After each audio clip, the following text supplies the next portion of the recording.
Hello guys, welcome back to our channel. അപ്പോൾ ഇന്ന് നമുക്ക് കുറച്ച് DIY ജേർണൽ സപ്ലൈസ് ഉണ്ടാക്കാം.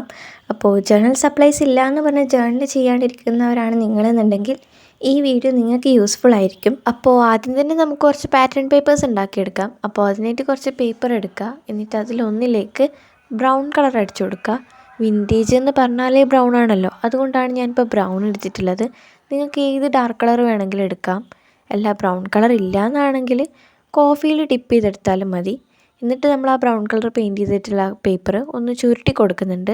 അപ്പോൾ നമുക്കൊരു ക്രഷ്ഡ് പേപ്പർ കിട്ടും. ഇനി അടുത്ത പാറ്റേണിന് വേണ്ടിയിട്ട് സൈഡിൽ ബ്രൗൺ കളർ വെച്ചിട്ട് ഒരു ബോർഡർ വരച്ചു കൊടുക്കാം. അപ്പോൾ നമ്മൾ ബോർഡറൊക്കെ ചെയ്തെടുത്തിട്ടുണ്ട്. ഇനി നമുക്കിതിലേക്കൊരു ഡിസൈൻ വരച്ചു കൊടുക്കാം. അപ്പോൾ ഡിസൈനിന് വേണ്ടിയിട്ട് ഞാൻ സൈഡിൽ നിന്ന് കുറച്ച് ഇലകളാണ് വരച്ചു കൊടുക്കുന്നത്. ഗൂഗിളിലും പിൻട്രസ്റ്റിലൊക്കെ പോയി കഴിഞ്ഞാൽ ഇതുപോലത്തെ ഒരുപാട് ഡിസൈൻസ് നിങ്ങൾക്ക് കിട്ടും.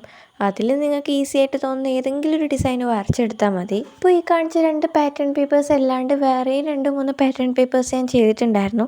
പക്ഷേ ഇൻഷോട്ട് എപ്പോഴത്തെയും പോലെ പണി മുടക്കിയത് കൊണ്ട് തന്നെ എനിക്ക് ആ ക്ലിപ്സ് മാത്രം എഡിറ്റ് ചെയ്യാൻ പറ്റുന്നുണ്ടായിരുന്നില്ല. എന്തായാലും നമ്മുടെ ഈ ഒരു പാറ്റേൺ പേപ്പർ സെറ്റായി കിട്ടിയിട്ടുണ്ട്. ഇനി നമുക്ക് കുറച്ച് സ്റ്റിക്കേഴ്സ് ഉണ്ടാക്കാം. ഞാനിപ്പോൾ ഉണ്ടാക്കുന്നത് റൗണ്ടഡ് സ്റ്റിക്കേഴ്സാണ്. ഈ ഒരു സ്റ്റിക്കേഴ്സ് നമ്മൾ ഷോർട്സ് ആയിട്ട് ഓൾറെഡി അപ്ലോഡ് ചെയ്തതാണ്. അതുകൊണ്ട് തന്നെ ഈ സ്റ്റിക്കേഴ്സ് ഒരുപാടെണ്ണം എൻ്റെ കയ്യിലുണ്ട്. അതുകൊണ്ട് ഈ വീഡിയോയിൽ നിങ്ങൾക്ക് കാണിക്കാൻ വേണ്ടി മാത്രമായിട്ട് ഞാനൊരു 8 എണ്ണമാണ് ഉണ്ടാക്കുന്നത്. പിന്നെ എൻ്റെ കയ്യിൽ ബ്രൗൺ കളർ മിക്സ് ചെയ്തത് ഓൾറെഡി ഉണ്ടായതുകൊണ്ട് തന്നെ ഞാൻ അതാണ് ഇപ്പോൾ എടുത്തിട്ടുള്ളത്. അതുകൊണ്ട് തന്നെ നല്ല ബോറായിട്ടുണ്ട്, എല്ലാം ബ്രൗൺ ആയതുകൊണ്ട്.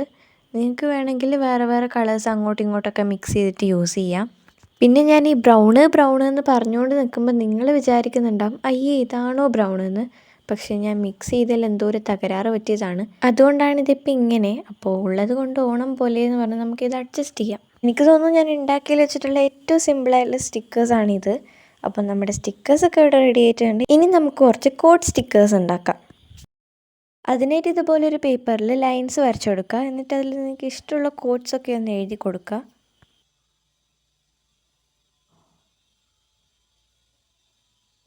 അങ്ങനെ കോഡ്സൊക്കെ എഴുതി കഴിഞ്ഞിട്ടുണ്ട്. ഇനി ഇത് നമുക്കൊന്ന് കട്ട് ചെയ്തെടുക്കണം.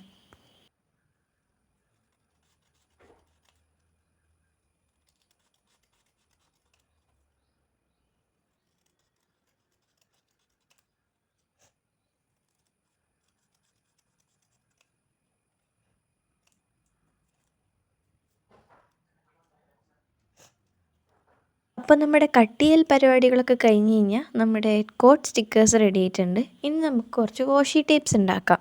അതിനായിട്ടൊരു ചാർട്ട് പേപ്പർ നീളനെ കട്ട് ചെയ്തെടുക്കുക. ഞാൻ ആദ്യം തന്നെ ഒരു പ്ലെയിൻ ബ്രൗൺ കളർ വാഷി ടേപ്പാണ് ഉണ്ടാക്കുന്നത്.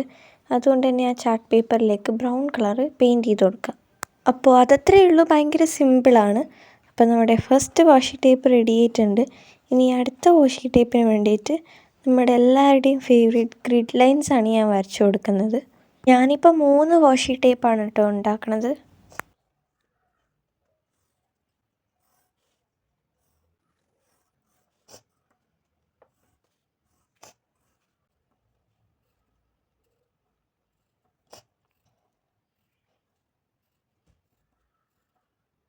അപ്പോൾ ആ ഒരു ഡിസൈൻ സെറ്റായിട്ടുണ്ട്. ഇനി അടുത്ത വാഷി ടേപ്പിന് വേണ്ടിയിട്ട് ചാർട്ട് പേപ്പർ ആദ്യത്തെ പോലെ നീളത്തിൽ കട്ട് ചെയ്തെടുക്കുക.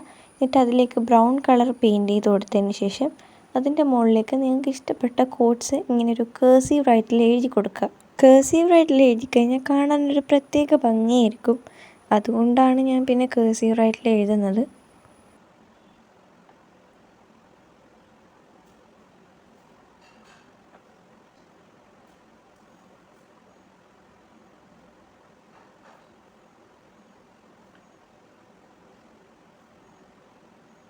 അപ്പോൾ നമ്മുടെ 3ാമത്തെ വാഷി ടേപ്പും റെഡി ആയിട്ടുണ്ട്. ഇനി നമുക്കിതൊരു റോളിലേക്ക് അറ്റാച്ച് ചെയ്ത് കൊടുക്കണം. അതിനായിട്ടൊരു കാർഡ്ബോർഡ് എടുക്കുക, ഇതുപോലെ റോൾ ചെയ്യുക.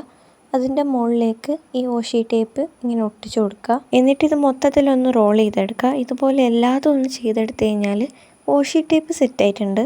ഇനി നമുക്ക് കുറച്ച് വിൻറ്റേജ് ബേൺഡ് പേപ്പേഴ്സ് ഉണ്ടാക്കാം. അതിനായിട്ട് നമ്മൾ ക്യാൻഡിൽ കത്തിക്കുന്നുണ്ട്. എന്നിട്ട് നമ്മൾ എടുത്തിട്ടുള്ള ആ പേപ്പറിൻ്റെ സൈഡ്സൊക്കെ ഈ ക്യാൻഡിലിൻ്റെ അടുക്ക വെച്ചിട്ടൊന്ന് കരിച്ചു കൊടുക്കുന്നുണ്ട്. അതായത് സൈഡ്സൊക്കെ ഒന്ന് ബേൺ ചെയ്ത് കൊടുക്കുക. പിന്നെ ഞാൻ ഇപ്പോൾ എടുത്തിട്ടുള്ള ഈ ഒരു പേപ്പർ ഞാൻ കോഫി വെച്ചിട്ട് ആക്കിയെടുത്തിട്ടുള്ളതാണ്. പിന്നെ ചെറിയ കുട്ടികളൊക്കെ ആണെങ്കിൽ ഈ ഒരു സംഭവം ചെയ്യാതിരിക്കുന്നത് തന്നെയായിരിക്കും നല്ലത്. കാരണം കൈയൊക്കെ പൊള്ളിപ്പോകാനുള്ള ചാൻസ് ഭയങ്കര കൂടുതലാണ്. പിന്നെ നിങ്ങൾക്ക് ചെയ്യണം എന്നാണെങ്കിൽ പാരൻസിൻ്റെ ഹെൽപ്പ് ചോദിക്കുക.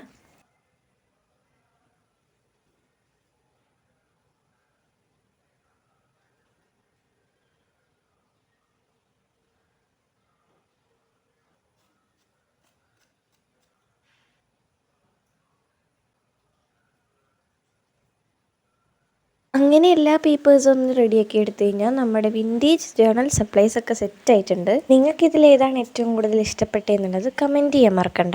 അപ്പോൾ വീഡിയോ ഇഷ്ടപ്പെട്ടിട്ടുണ്ടെന്നുണ്ടെങ്കിൽ ലൈക്കും ഷെയറും കമൻറ്റും സബ്സ്ക്രൈബും ഒന്നും മറക്കണ്ട.